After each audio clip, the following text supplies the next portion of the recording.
Are you crazy? Stop The it! fact that you say, I tried to this is the best. It's You not. don't know? thesmartlocal.com.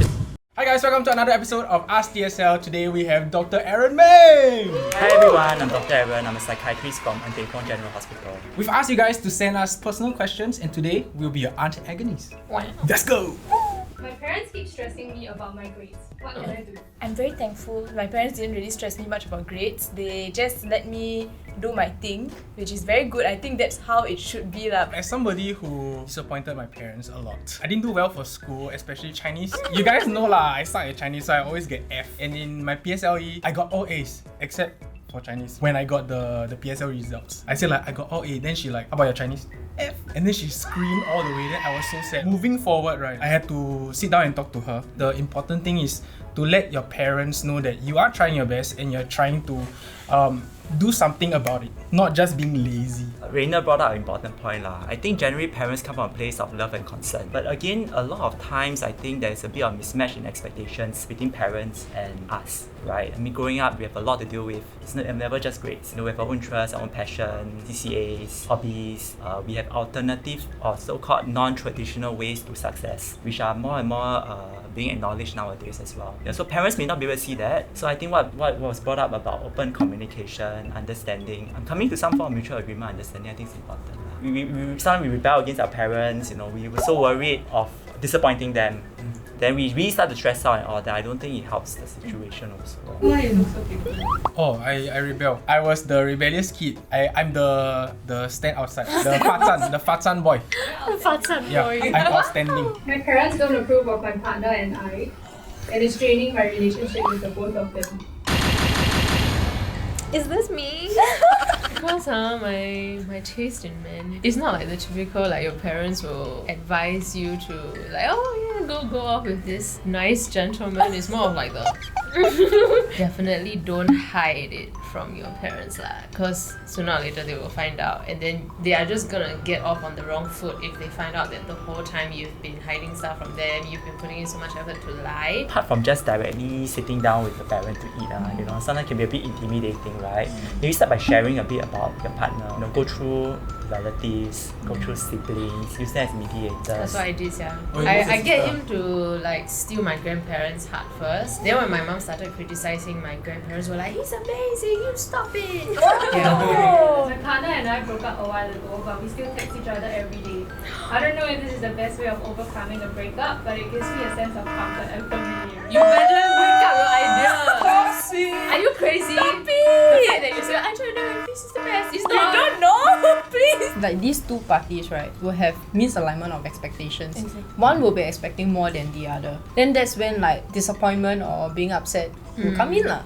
So just let it go for a while, like for a few months, however long you need to take. But that break is needed lah. One of my close friends has been confiding in me about the suicidal thoughts. How should I go about handling this situation and supporting them? Okay, so back in army, I did have a guy under me that was super depressed. He broke up with his girlfriend, his family is like broken. The girlfriend was the last straw. I saw him from like a very jovial boy to suddenly like just depressed. Like you can really see the cloud. We were text a lot. Suddenly he just said, I'm sorry. I panicked lah. I was buying groceries. I dropped everything. I called the police. When I reached there, he was not at home. It was the parents lah. The mom actually scolded me for calling the police. It hurt me lah because I was being scolded for doing something that I thought was right. And then the police officer came, right? Then there was the walkie-talkie. We found him at the void deck. Then I like, is he alive? Then he like, yeah, he's sitting there. No, I really thought he like committed suicide. I quickly ran down to him, right? He himself also scolded me for calling the police. It was a very stressful time for him. And he scolded me because he felt like I betrayed his trust by bringing in other people. And I told him, this is something that I had to do. I don't care if you're angry with me. I just care that you're safe. So I think what you did was really the best of your ability already. So I think just being there, the person, at least you're still monitoring the person to make sure that the person is not going to escalate some of the suicidal thoughts they have also. From the perspective of someone who is the friend who needed help, when I was in lower sec, I was extremely suicidal for like a whole year. There were a few close friends and what they did for me is simply to be there for me, like what Rainer did for his friend. Like they would just sit with me after school and then tell me like, oh, you're not alone. I'm working towards recovering from an eating disorder. How do I go about accepting my body and ignoring remarks from family, friends, and relatives? So last time I was bulimic, then I was anorexic. It's basically like anything to lose weight. Yeah, I relapsed last year and I still haven't fully overcome it. Because sometimes people cannot control their weight. Sometimes they have like thyroid issues. But I redirected my obsession about weight to things that I can control, like my skills. Like what can I bring to the table? And more positive outlook on yourself. Like I have a list of things that I tell myself, this is good, this is good, this is good. Focus more on like the positive stuff that you have than harping on the negative. Oftentimes what we do see in people with eating disorders that they actually do use restriction of their diet or other methods to lose weight as a form of control. And of course that leads to an unhealthy method of coping and dealing with problems also. Yeah, so I think what was brought up is very important. We need to see ourselves, our value and our identity more than just being our weight itself. Another advice that I find can be quite helpful is to look at eating disorder as a third party. So we externalize the thoughts. Always ask ourselves, try to reflect whether is it really what we believe or is it what the eating disorder is asking us to believe instead. So interesting. I never heard that before. Yeah, it's cool advice. In terms of like body dysmorphia and everything, right? As long as you are healthy, that is the goal that you want to meet. Not any image of like Chris Hemsworth or like Chris Evans. How do I move away from toxic friends without being looked at as rude? I think there's no choice lah. You will be seen as rude lah to the person. There's a trade-off law. You will come off as being rude, but at what cost, right? At the cost of gaining back your mental health. No need to please everybody in the world. It's fine. I'm about to graduate from university, but I have no idea what to do with my life after that. Dude. Easy, how? Easy. No, just go. So you are young, you just come out from university, right? To me, is the time where you can go and explore. And I think a very important point that's brought up is that life is really a marathon. There are many roads to success. It doesn't necessarily have to be that straight path that we were programmed to believe when we were young.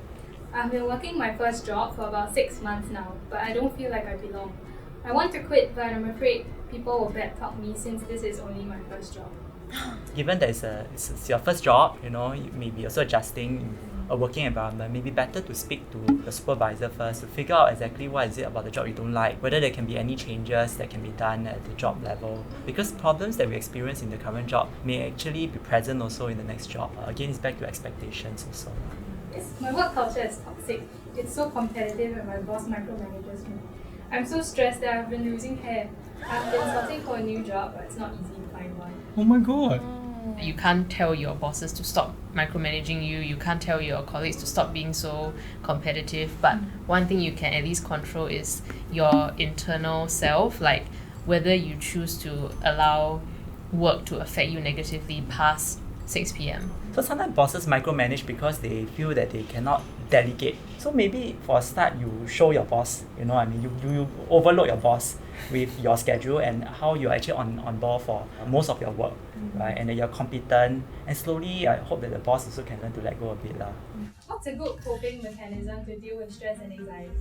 For me, when my anxiety kicks in, I will have like, my heart will be racing for no reason. Like, there can be nothing stressful happening, but I'm just like chilling at my desk and then I'm like buzzing. I feel like there's a lot of pent up energy which needs a release. So I will go and like go for cardio or something, and then when my, blood is pumping, then at night it can help me sleep better as well.